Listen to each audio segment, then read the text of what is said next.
Someone is in deep regret over something they said to you. Deep regret.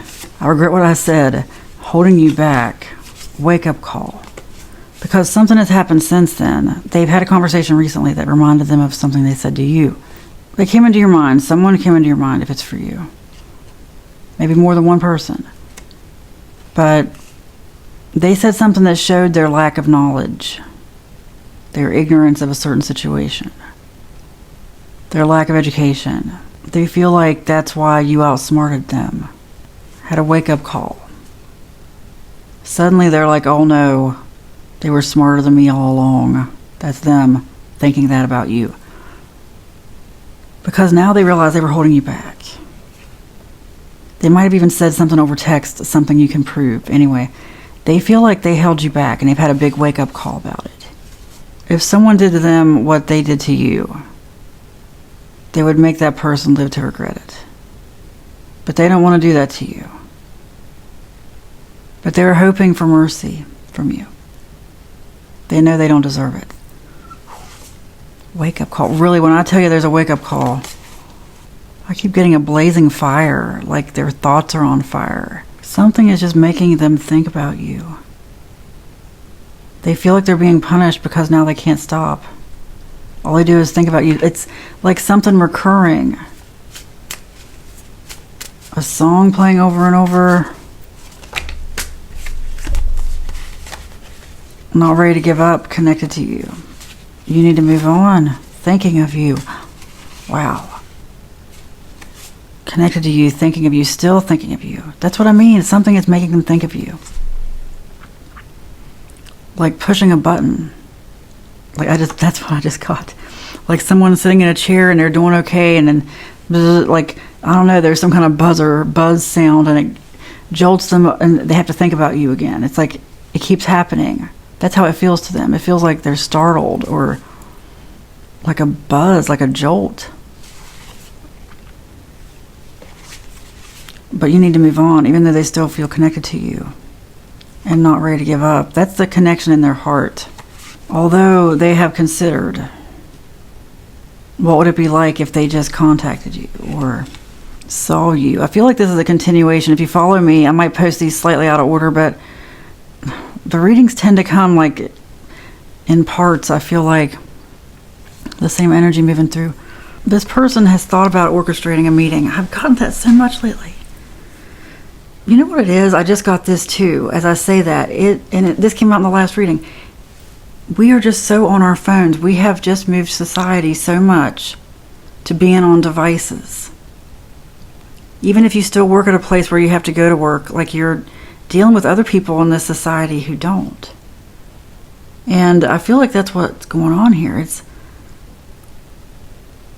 because the common theme is trying to see you in person somehow. Not trusting electronic communication because, for one thing, things can be proven, things can be screenshot. You know, things can be overthought. Things can be taken out of context. And why is it so hard though? Like, why not just contact somebody? It's like, if they want to contact you that bad, why not just call you? Why not just go ahead and text? Or that's what I mean. It's like there's a language barrier. It's like a social barrier. Convinced that our brains have really changed, that psychology books really need to be updated for social media, on a consistent basis, because we're changing. We are just changing. Our interactions are changing. The way we think is changed. Especially with all this short form content, the doom scroll. Anyway, some people have lost their ability to really interact with people like they used to, because they're used to spending more time alone, which just says a lot about what it's like to spend time alone. What it means, I think, for a lot of us is that we can really feel other people's energy more than we used to. So it can kind of be a little bit jarring. That's really what this boils down to, because this is a thing that wouldn't have happened. This is just what I'm getting for the reading. This is not something that would have happened 20 years ago.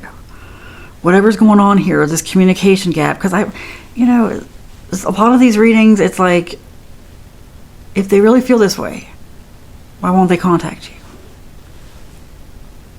People are so shy. Oh, here's what I was going to say. It goes back to your last interaction. This is what I'm saying. This is exactly what I mean. Your last interaction, which was very likely online in some way, or DM. It was something on a phone. It wasn't in person. It was a text message or something. They really are the kind of person who read into stuff like how long it took between your reading it and your responding, okay? They took that personally. And that's just an example. They've just, because of this, like even though there might have been communication, that's another thing that makes people more shy. I'm just kind of getting that as I go here.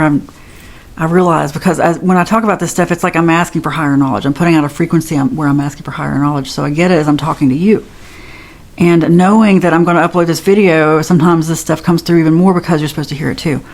But the whole thing where people are overthinking text etiquette, that has really, really given people some social anxiety. This entire scenario is something that would not have happened 30 years ago, 20 years ago, maybe even 10. Heck, maybe 5. Maybe less. This, seriously, this is, this might even be what caused the rift in the relationship to begin with. Although I'm getting this person was just hard to deal with. In the beginning, I said that they regret what they said. For a lot of them, and this is very sad, it's very likely just something that was very innocently taken the wrong way over text. Or even over social media. Like maybe you commented on the same post because you have friends in common and they got sensitive about something you commented to them. I don't know. Like, that's what I mean. It's very frustrating. And the high standards they hold you to could also be related to this. It could be related to, like, I don't know, how would you call it? Digital etiquette? Text etiquette? A lot of new rules that a lot of us haven't all implemented. And also, the rules might be different for everybody. It's such a little singular, individual thing. That's what I'm getting here. It's like that's why this person, like the energy is just, I don't know how to describe it. I almost feel like I'm talking about a robot with a defect, or but instead of a robot, it's like a person.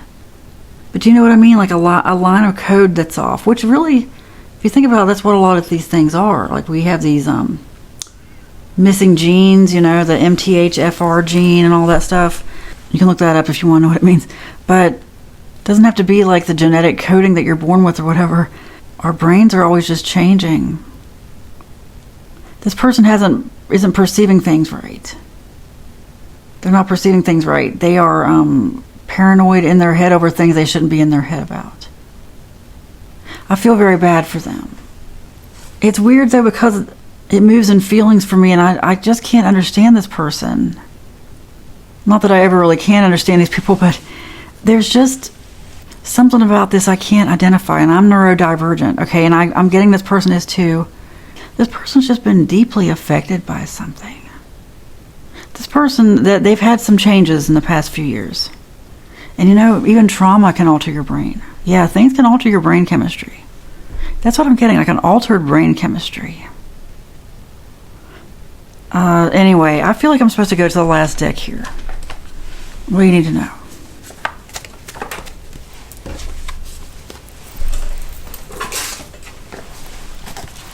I got, you make peace wherever you go and you attract healthy relationships. Very interesting, because the last reading I said something also about making peace. Be kind, even though you might not want to. Just be a light in a dark place here, okay? And manifest healthy relationships. And, be on the lookout. Be sensitive for people who may be insensitive, because that's the thing. We're so caught up into being rage baited so easily. Even me, it's just so easy. It's human nature. Somebody hits you, you want to hit back, even in a stupid troll comment, okay? You gotta just step back and be like, it's not worth it. Plus, this person might be drunk, impaired otherwise. They might have altered brain chemistry. I'm telling you, the devices, spending time alone, certain online work, certain digital work, people's brains are different than they used to be. Will it ever be studied? I don't know. But make peace. Don't let anybody trigger you, and don't let anybody trigger you. Don't let anybody make you feel defensive. Oh gosh.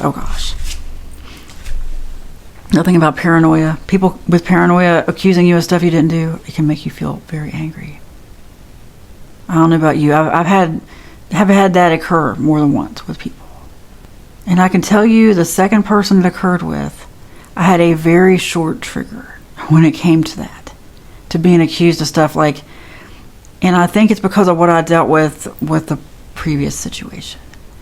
It's like, oh, no.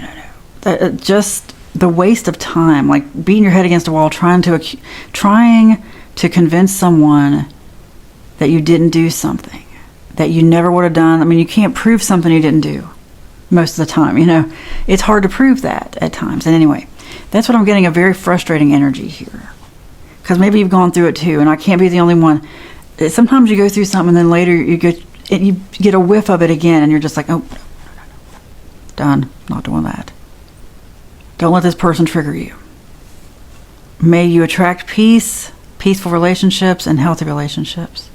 You make peace wherever you go, and you attract healthy relationships. It is spoken, it is written, and so it is. Amen.